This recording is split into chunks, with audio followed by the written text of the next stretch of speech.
কিছু কিছু মানুষের জীবনে এমন কিছু দুঃখ থাকে যা সবার অজানা।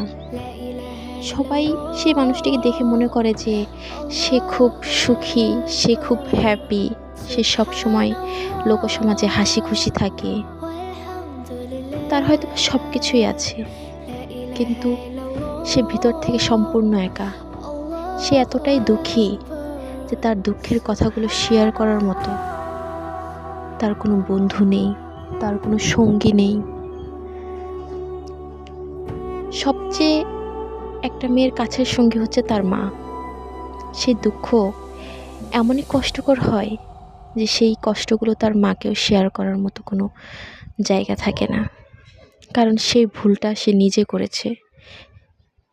প্রবাদ বাংলায় বলতে গেলে সে নিজের পায়ে নিজে কুড়াল মেরেছে। এমন দুঃখী মানুষদের পাশে কেউ থাকে না।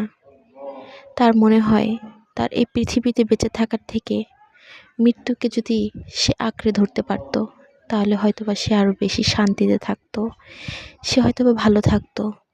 এই পৃথিবীটা তার জন্য আজাবময় একটা দুনিয়া হয়ে ওঠে। যেমন সেই মানুষটা আমি। আমার